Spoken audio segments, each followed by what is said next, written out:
नमस्कार, मैं डॉक्टर राकेश पाठक। देवभूमि उत्तराखंड भारतीय जनता पार्टी के लिए रणभूमि बना हुआ है। इसी का नतीजा है कि तीसरी बार वहां मुख्यमंत्री बदल दिया गया है। अब तीरथ सिंह रावत को विदा करके पुष्कर सिंह धामी वहां के मुख्यमंत्री बनाए गए। मात्र 115 दिन राजपाट संभालकर तीरथ सिंह रावत तीर्थ यात्रा पर भेज दिए गए। वे बनाए क्यों गए थे और हटाए क्यों गए, ये रहस्य अभी खुला नहीं है। लेकिन उत्तराखंड के बारे में बात करने से पहले थोड़ा सा उसके अतीत में झांक लेना बेहतर होगा। उत्तराखंड का गठन सन 2000 में नए राज्य के रूप में उत्तर प्रदेश से काट कर किया गया था। जो पहली अंतरिम सरकार वहां बनी, उसके मुख्यमंत्री थे नित्यानंद स्वामी। यद्यपि नित्यानंद स्वामी भी अपना कार्यकाल पूरा नहीं कर सके थे और थोड़े दिनों बाद ही उनकी जगह भगत सिंह कोश्यारी को मुख्यमंत्री बना दिया गया। उसके बाद अगला जब विधानसभा चुनाव हुआ तो कांग्रेस पहली बार वहां सत्ता में आई और पंडित नारायण दत्त तिवारी मुख्यमंत्री बने। नारायण दत्त तिवारी उत्तराखंड के एकमात्र मुख्यमंत्री हैं इस 21 साल की अवधि में जिन्होंने 5 साल का कार्यकाल पूरा किया। उसके बाद अगले चुनाव में भारतीय जनता पार्टी सरकार में आई और मेजर जनरल भुवन चंद्र खंडूरी मुख्यमंत्री बने। खंडूरी ज्यादा दिन नहीं चले, उनकी जगह रमेश पोखरियाल निशंक को मुख्यमंत्री बना दिया गया। पता नहीं क्या हुआ कि निशंक को भी ऐन चुनाव से पहले हटाकर मेजर जनरल भुवन चंद्र खंडूरी को फिर से मुख्यमंत्री बना दिया गया।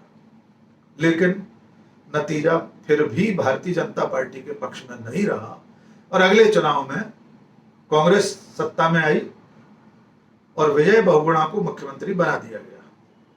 विजय बहुगुणा भी ज्यादा दिन नहीं चले। वो जो सिलसिला बीजेपी ने शुरू किया था उसी का पालन करते हुए कांग्रेस ने भी विजय बहुगुणा को हटाकर हरीश रावत को मुख्यमंत्री बना दिया। लेकिन शायद भारतीय जनता पार्टी को उत्तराखंड की ये हार पची नहीं थी।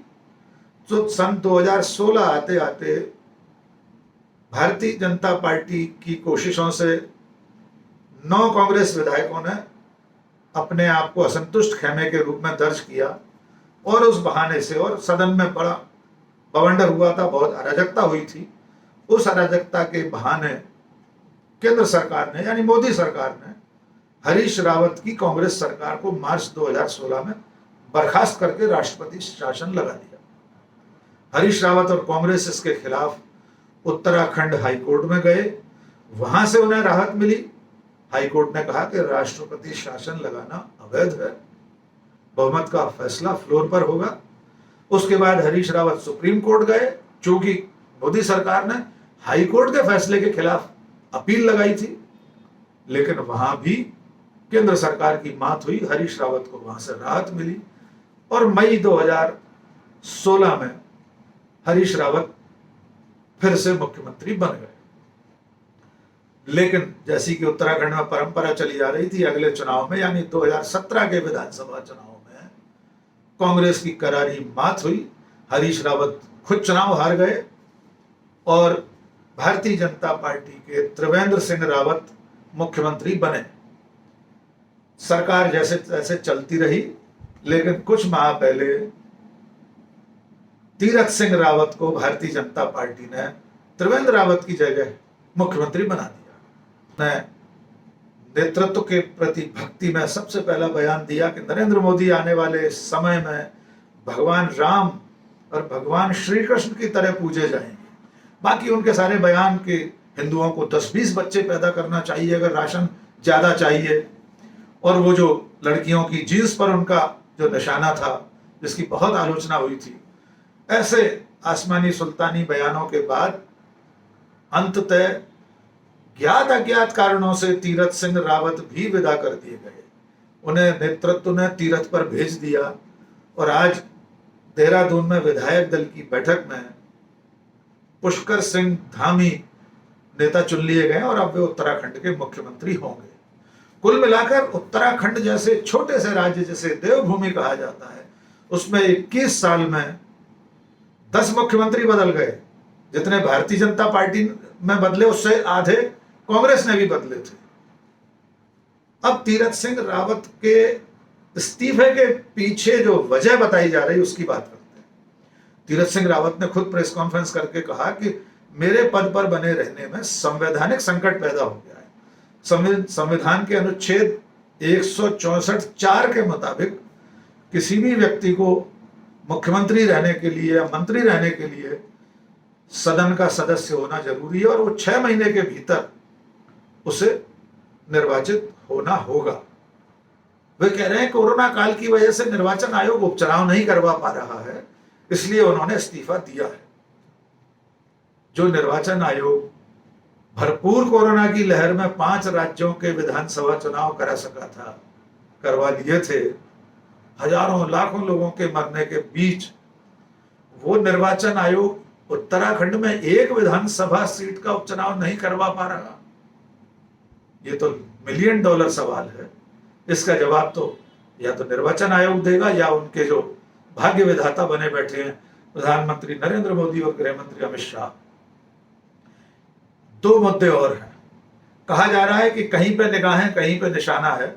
उत्तराखंड में मुख्यमंत्री की बलि लेकर बंगाल के मुख्यमंत्री ममता बनर्जी को भी चलता करने की तैयारी है केंद्र सरकार की। दरअसल ममता बनर्जी भी अभी विधानसभा चुनाव में अपनी सीट हार गई थी। उन्होंने 4 मई को मुख्यमंत्री के रूप में शपथ लिया और उन्हें 6 महीने के भीतर सदन का सदस्य होना जरूरी है, लेकिन निर्वाचन आयोग वहां भी चुनाव कराता नहीं दिख रहा। सियासी पंडितों का कहना यह है कि शायद मोदी सरकार, नरेंद्र मोदी अपनी करारी हार का बदला लेने के लिए ममता बनर्जी को भी एक बार मुख्यमंत्री की कुर्सी से उतारना चाहते हैं और शायद इसीलिए जो नजीर उत्तराखंड की पेश की गई उसी नजीर के बहाने बंगाल की सीएम को भी इस्तीफा देने पर मजबूर किया जा सकता है। खैर ये अभी भविष्य के गर्त में है।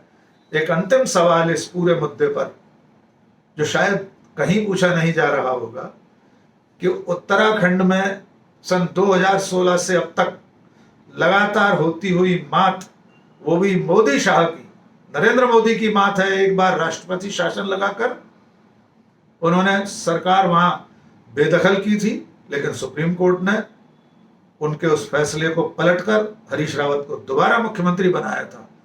तब से लेकर अब तक उत्तराखंड में बार बार मोदी शाह के नेतृत्व की करारी शिकस्त हो रही है। वे बार बार अपने सियासी फैसलों में नाकाम हो रहे हैं। वे मुख्यमंत्री चुनने में उपयुक्त व्यक्ति को नहीं चुन पा रहे हैं। तो क्या मीडिया या बाकी लोग ये सवाल पूछ रहे हैं कि ये मोदी शाह के नेतृत्व की नाकामी है या नहीं? फिर भी हम ये सवाल जरूर पूछेंगे कि उत्तराखंड की इन उलटबांसियों के लिए, उत्तराखंड की इन सियासी नाकामियों के लिए नरेंद्र मोदी, अमित शाह और जगत प्रकाश नड्डा जिम्मेदार हैं या नहीं। आखिर में आपसे वही गुजारिश, अगर आपने अब तक हमारे चैनल को सब्सक्राइब नहीं किया है तो फौरन सब्सक्राइब कर लीजिए, घंटी जैसी आकृति को क्लिक कीजिए, लाइक कीजिए, कमेंट कीजिए और अपने सुझाव में जरूर दीजिए। आज बस इतना ही। बहुत बहुत शुक्रिया। जय हिंद।